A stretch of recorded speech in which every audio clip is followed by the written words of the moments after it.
In the name of the Father, and of the Son, and of the Holy Spirit. Amen. Grace to you and peace from God our Father and the Lord Jesus Christ. And with your spirit. Beloved brothers and sisters, we begin today our holy season, this season of journey, this season of hope, the Lenten season. We raise to the Lord our prayers and our desires to follow Him, to take up our cross, to deny ourselves, and to embrace this life of discipleship. We offer all our sacrifices, our almsgiving, our experiences of generosity to those who are in need. We ask for the grace of repentance, that we may be cleansed of our sins. We ask for the grace to embrace relationship with the Lord, that we may build an intimate relationship with Him from this time on and until the next. Let us pray.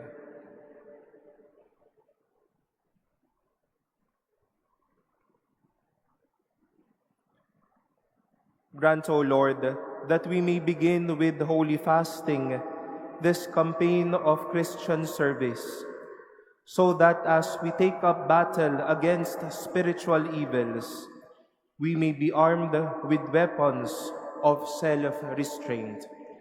Through our Lord Jesus Christ, your Son, who lives and reigns with you in the unity of the Holy Spirit, God, forever and ever. Amen. Please be seated.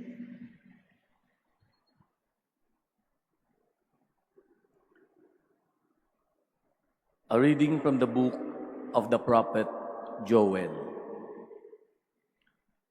Even now, says the Lord, return to me with your whole heart, with fasting and weeping and mourning.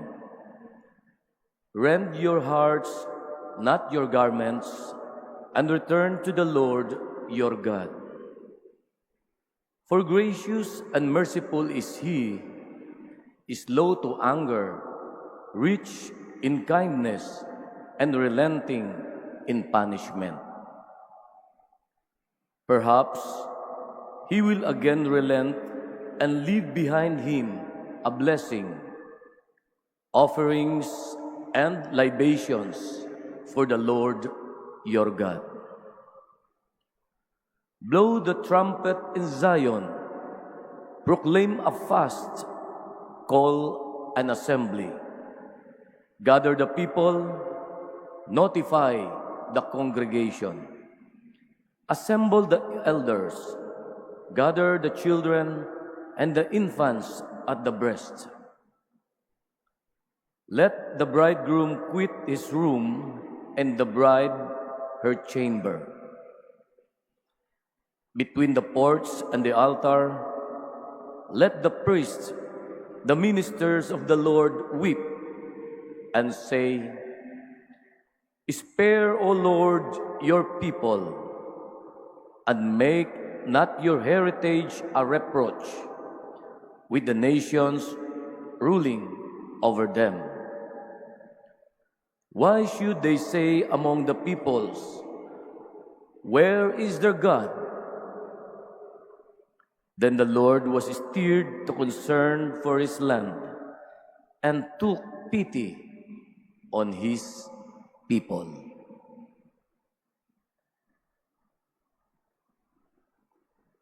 The word of the Lord. Thanks be to God. Be merciful, O Lord, for we have sinned. Be merciful, O Lord, for we have sinned. Have mercy on me, O God, in your goodness. In the greatness of your compassion, wipe out my offense. Thoroughly wash me from my guilt, and of my sin cleanse me. Be merciful, O Lord, for we have sinned. For I acknowledge my offense, and my sin is before me always. Against you only have I sinned, and done what is evil in your sight. Be merciful, O Lord, for we have sinned. A clean heart create for me, O God, and a steadfast spirit renew within me. Cast me not out from your presence, and your Holy Spirit take not from me. Be merciful, O Lord, for we have sinned. Give me back the joy of your salvation, and a willing spirit sustain in me. O Lord, open my lips, and my mouth shall proclaim your praise. Be merciful, O Lord, for we have sinned.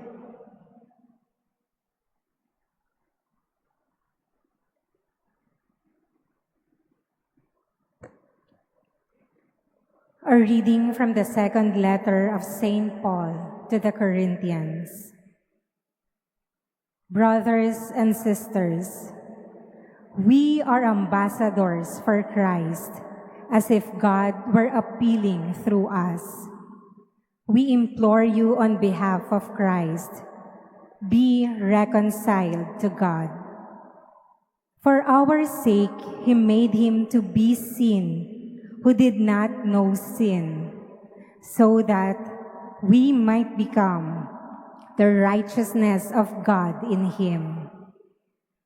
Working together then, we appeal to you not to receive the grace of God in vain. For he says, "In an acceptable time I heard you, and on the day of salvation I helped you. Behold, now is a very acceptable time. Behold, now is the day of salvation." The word of the Lord. Thanks be to God. Please stand.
Mapuring Panginoon, Yesu Cristo. The Lord be with you. And with your spirit. A reading from the Holy Gospel according to Matthew. Glory to you, O Lord.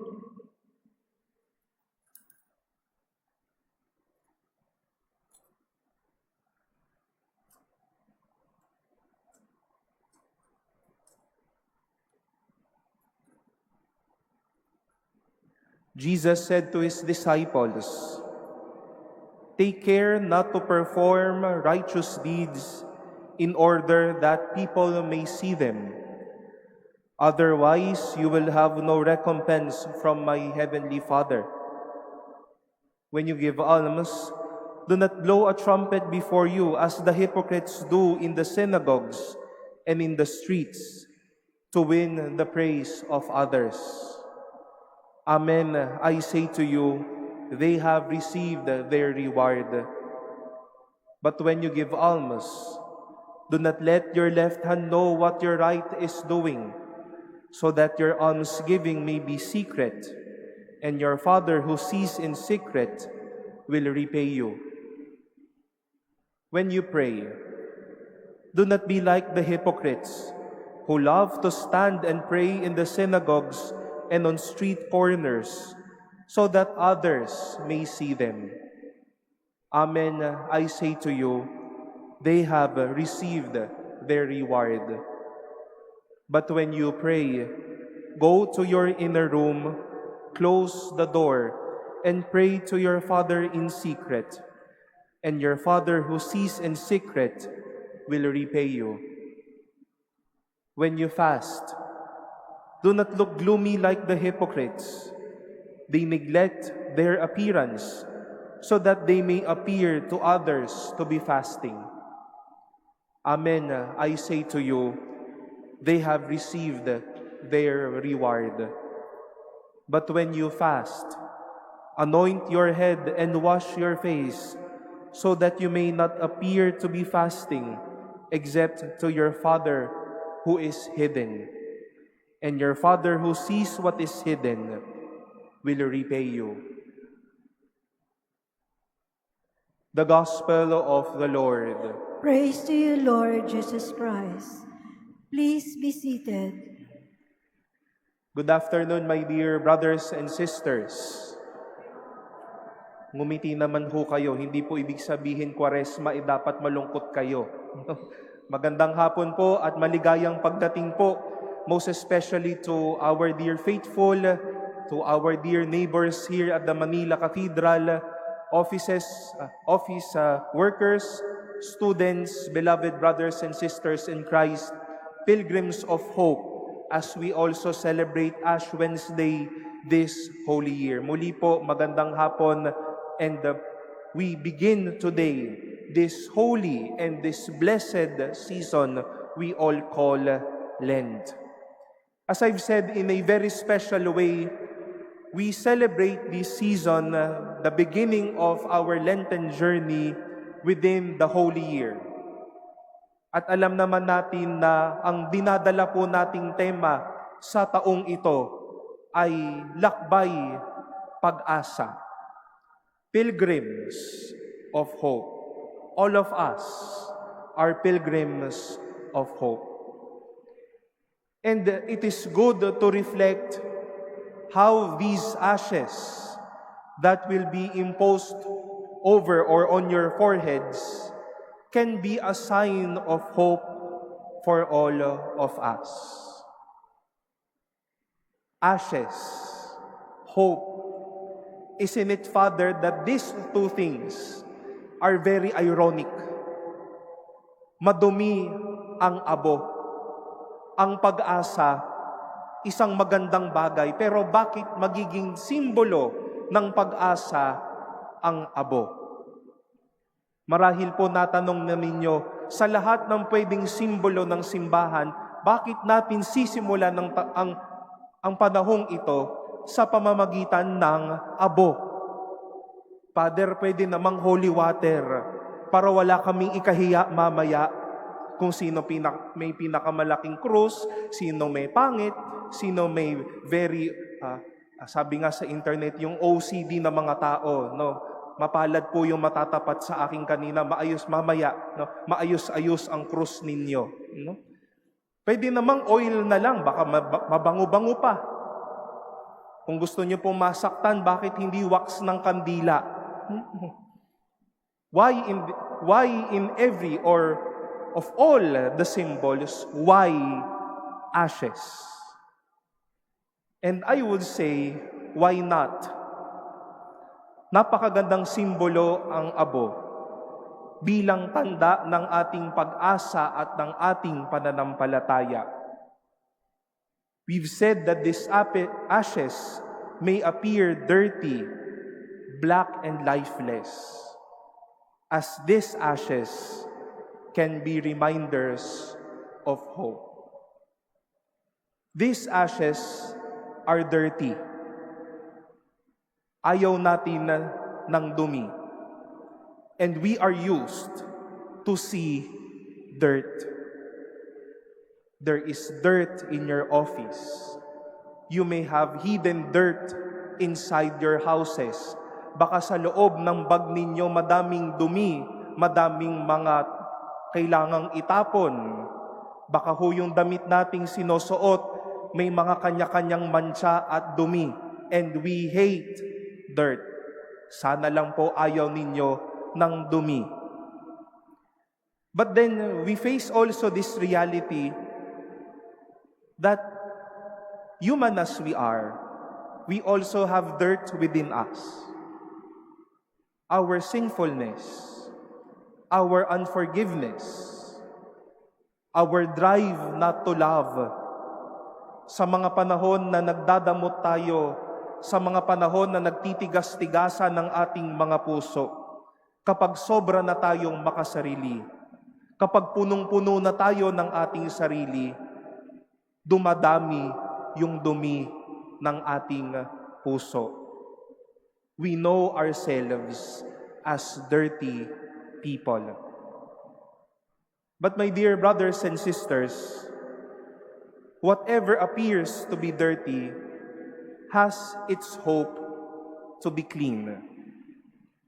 Malilinis ang mga lugar, malilinis ang damit, malilinis ang mga bahay, kaya magiging malinis din ang pagkatao at ang ating kalooban. Tayo ding madudumi, may pag-asang maging malinis. Our hearts may be dirty, but purity can be a possibility.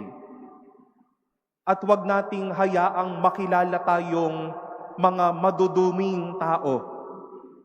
Pero yung ating pagiging malinis, maging tanda ng ating katotohanan at ng buhay. That process from our ugliness to beauty is a sign of hope. From being dirty to being clean, that's a sign of hope. Not that we are dirty means that we are hopeless, but our being dirty is but a door to hopefulness. The symbol of the ash will not only be dirty, but ashes are lifeless substance. It's a lifeless symbol. Ito na po yata yung pinakawalang gana na simbolo sa ating pong pananampalataya. But yes, it is lifeless, but it is also an entry to hope. Ano man ang walang buhay, nagkakaroon ng buhay. Plants may grow dry. The soil around us will keep on drying even during these months of heat wave. Magiging walang gana yung ating kapaligiran, yung ating panahon, nakakawalang ganang maging tao. Baka may kakilala tayong mga sinasabi nga nating mga dead kids, mga taong walang gana, wala ng buhay, wala ng sigla, wala ng pag-ibig, wala ng kilig. But being lifeless doesn't mean hopelessness. Ashes may appear to be lifeless, but this reminds us of God's possibility and God's goodness to bestow life in every lifelessness. We were once dust, and because God is good, He gave us life, and we are all here. Soon, we will all be dust in our own experience of death. But God is good to give us life once more. After the homily, these ashes will be now on your foreheads. This may be dirty and lifeless, but this does not mean that we are all hopeless. Dahil anuman ang madumi, anuman ang walang buhay, malilinis, mabibigyang buhay, at may pag-asa. These ashes are our signs of hope. And we even say to ourselves, yes, I am dirty. Yes, I am lifeless. But there will be life. There will be cleanliness. There will be new chances, new days ahead of me. At kapag nalilinis sa bawat pagkadumi, pag-asa po iyan. Kapag nagbibigyan ng buhay ang bawat papatay-patay, ang bawat walang kasiglahan, pag-asa po iyan. What will be on our foreheads later may be dirty and lifeless. We are all dirty and lifeless once in a while. But it does not mean that we are hopeless. This gives us all the more the joy and the journey to be pilgrims of hope, to be people filled with hope.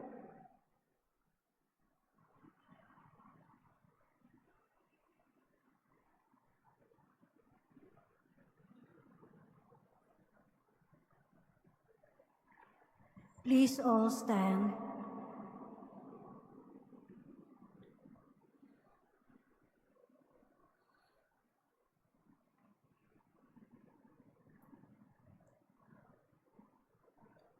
Dear brothers and sisters, let us humbly ask God our Father that He be pleased to bless with the abundance of His grace these ashes which we will put on our heads in penitence.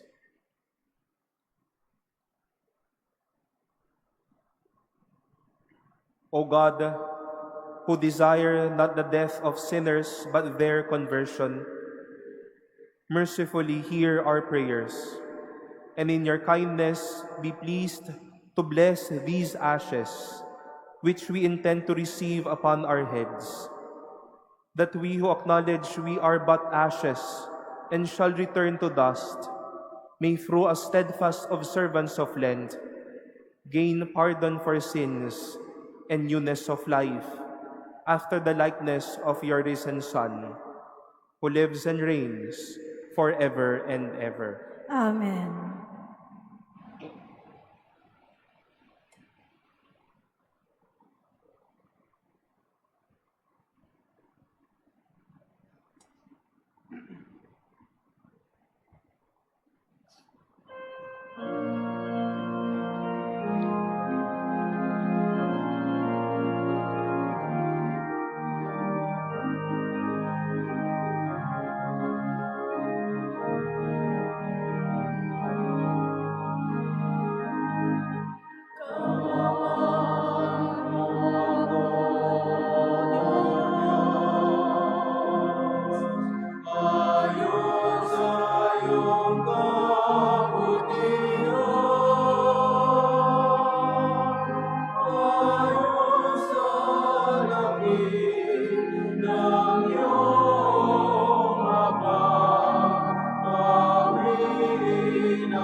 linisin ang aking kasalanan.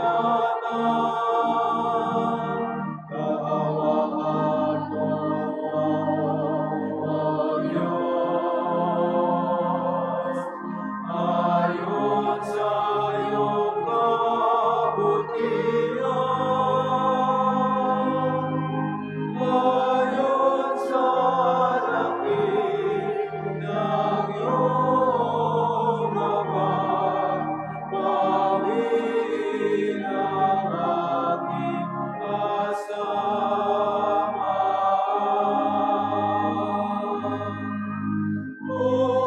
Hugasan mo sa mainang kaingnan at linisin ang aking kasamaan. Kaawaan mo ako, Diyos, sayon sa iyong kabutihan. Ayon sa laki ng iyong habag, bawiin ang aking kasamaan.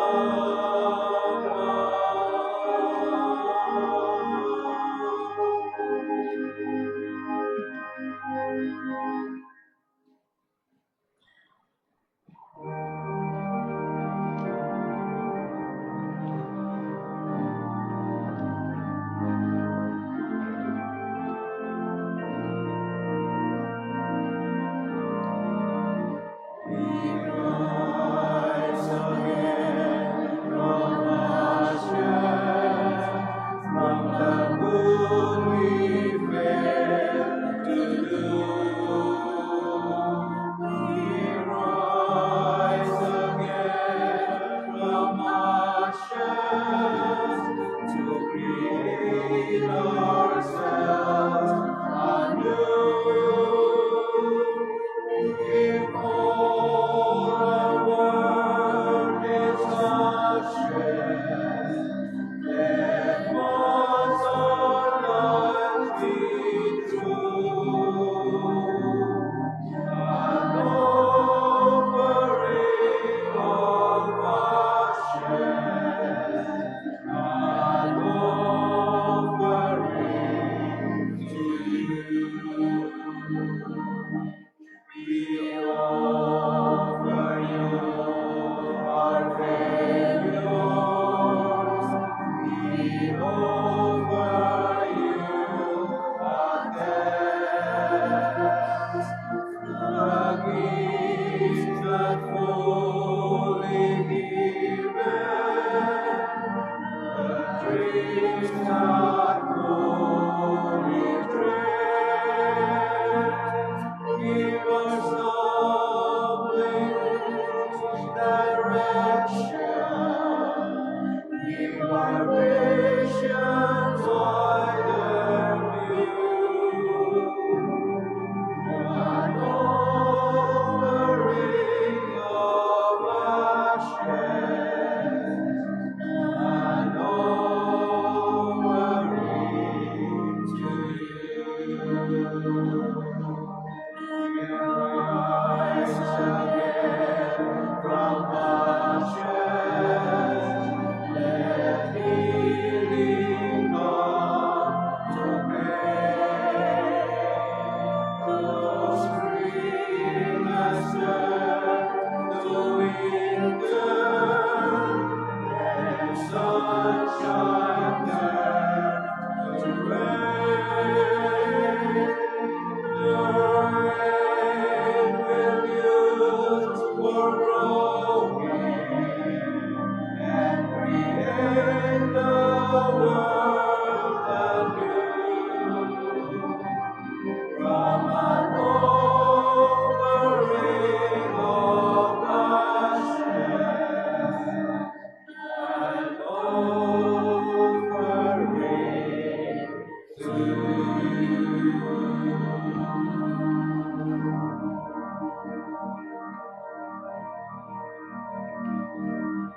Please all stand. The penance of Lent has begun. The sign of the blessed ashes invites us to respond to God who calls us to come back to Him with all our heart. Let us bring before the Father our desire for renewal. For every prayer we shall say, Father, draw us back to you. Father, draw us back to you. That as we enter this season of Lent, we as a church may join Christ in His act of sacrifice. Let us pray to the Lord. Father, draw us back to you. That we may discipline ourselves by fasting and self-denial. Let us pray to the Lord. Father, draw us back to you. That we may not close our eyes to the needs of the poor by practical almsgiving and concrete generosity. Let us pray to the Lord. Father, draw us back to you. That we may seek the sacrament of penance, especially in this season of grace and renewal. Let us pray to the Lord. Father, draw us back to you. That we may show special care for the sick and those abandoned by society. Let us pray to the Lord. Father, draw us back to you. Let us pray in silence for our own intentions and lift up to the Lord all the intentions offered in this Mass, our prayers for each other, our prayers for Pope Francis and for his health and well-being.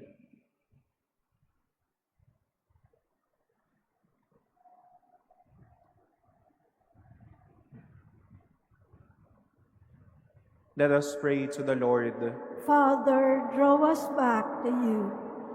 God of mercy and compassion, look upon the petitions of penitent people.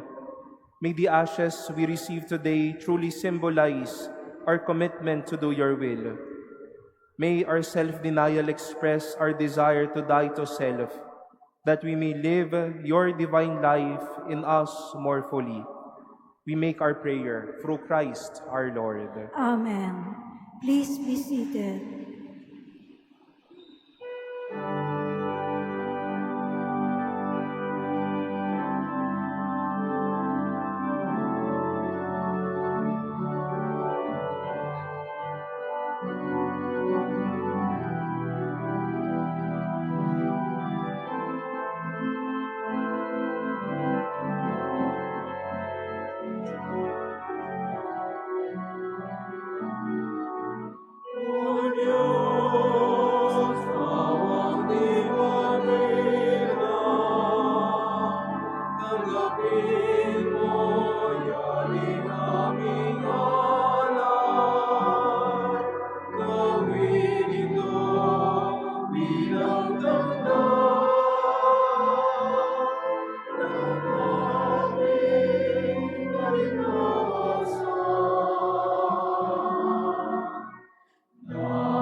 Please all stand.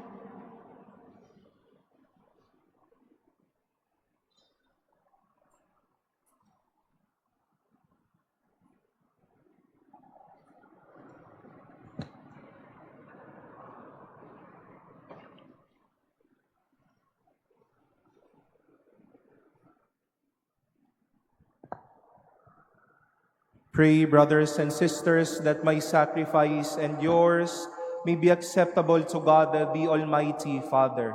May the Lord accept the sacrifice at your hands for the praise and glory of his name, for our good and the good of all his holy church.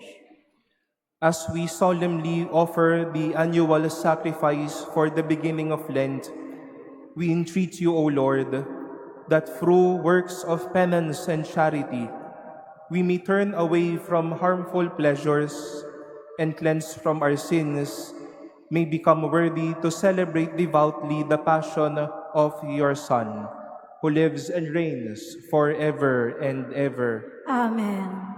The Lord be with you. And with your spirit. Lift up your hearts. We lift them up to the Lord. Let us give thanks to the Lord our God. It is right and just. It is truly right and just, our duty and our salvation, always and everywhere to give you thanks, Lord, the Holy Father, Almighty and eternal God. For you will that our self-denial should give you thanks, humble our sinful pride, contribute to the feeding of the poor, and so help us imitate you in your kindness. And so we glorify you with countless angels, as with one voice of praise we acclaim.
Please kneel.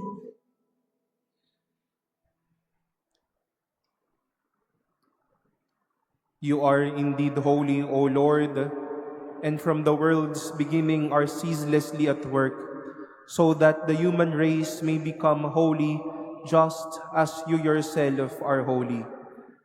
Look, we pray, upon your people's offerings, and pour out on them the power of your Spirit, that they may become the body and blood of your beloved Son, Jesus Christ, in whom we too are your sons and daughters. Indeed, though we once were lost and could not approach you, you loved us with the greatest love. For your Son, who alone is just, handed himself over to death, and did not disdain to be nailed for our sake to the wood of the cross. But before his arms were outstretched between heaven and earth, to become the lasting sign of your covenant, he desired to celebrate the Passover with his disciples.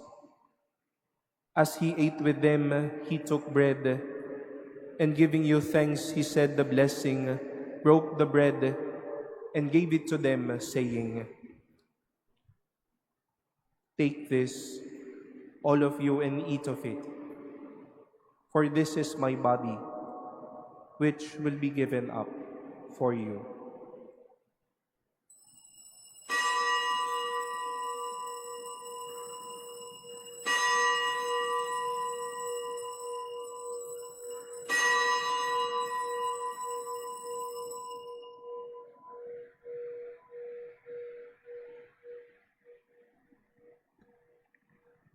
In a similar way, when supper was ended, knowing that he was about to reconcile all things in himself through his blood to be shed on the cross, he took the chalice filled with the fruit of the vine, and once more giving you thanks, handed the chalice to his disciples, saying, "Take this, all of you, and drink from it. For this is the chalice of my blood, the blood of the new and eternal covenant, which will be poured out for you and for many for the forgiveness of sins. Do this in memory of me."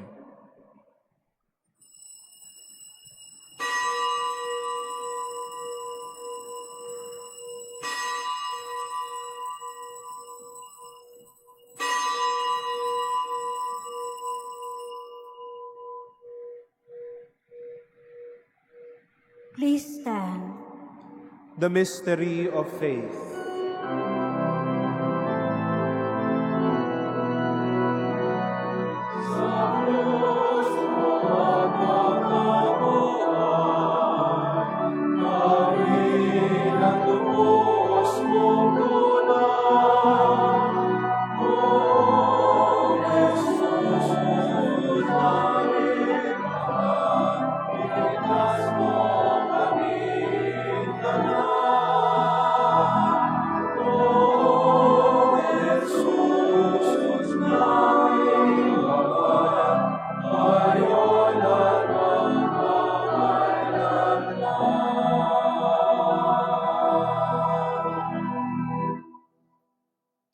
Therefore, as we celebrate the memorial of your Son, Jesus Christ, who is our Passover and our surest peace, we celebrate his death and resurrection from the dead, and looking forward to his blessed coming, we offer you, who are our faithful and merciful God, this sacrificial victim who reconciles us to you, the human race.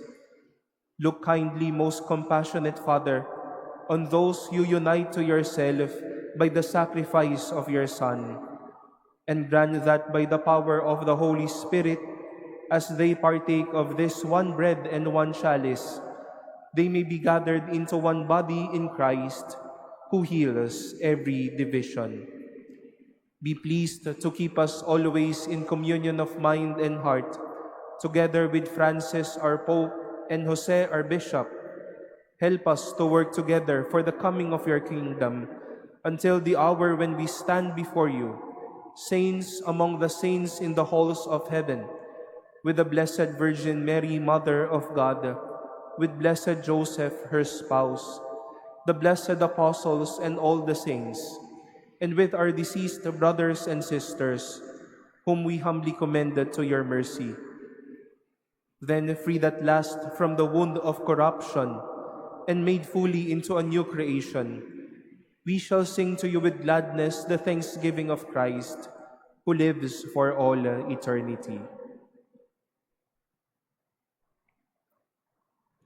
Sa pamamagitan ni Kristo, kasama niya at sa Kanya, ang lahat ng parangal at papuri ay sa iyo, Diyos Amang makapangyarihan, kasama ng Espiritu Santo, magpasawalang hanggan.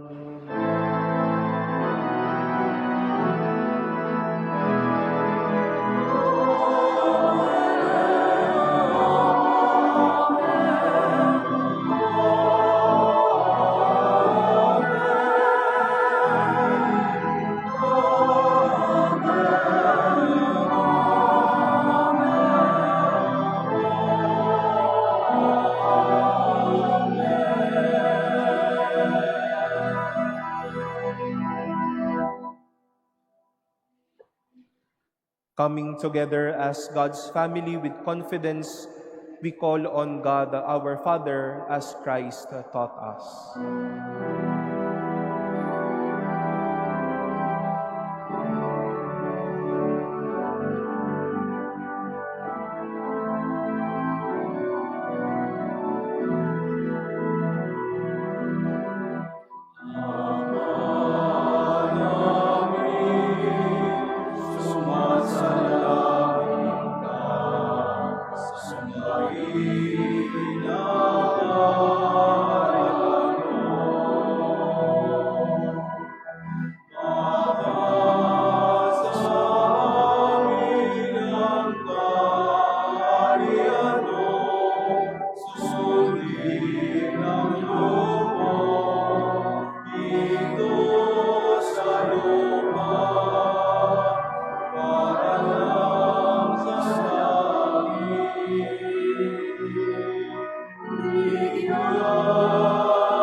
Deliver us, Lord, we pray, from every evil. Graciously grant peace in our days, that by the help of your mercy, we may be always free from sin and safe from all distress, as we await the blessed hope and the coming of our Savior, Jesus Christ. For the kingdom, the power, and the glory are yours, now and forever. Lord Jesus Christ, who said to your apostles, "Peace I leave you, my peace I give you," look not on our sins, but on the faith of your church, and graciously grant her peace and unity in accordance with your will, who live and reign forever and ever. Amen. The peace of the Lord be with you always. And with your spirit. Let us offer each other the sign of peace.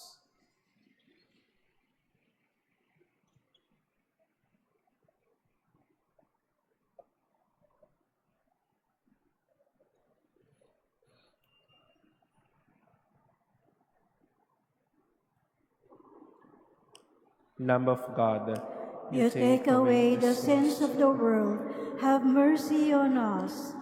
Lamb of God, you take away the sins of the world, have mercy on us. Lamb of God, you take away the sins of the world, grant us peace. Please kneel.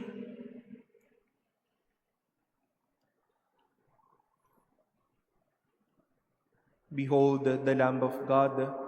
Behold him who takes away the sins of the world. Blessed are those called to the supper of the Lamb. Lord, I am not worthy that you should enter under my roof, but only say the word, and my soul shall be healed.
Sang Diwama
Please all stand. Let us pray.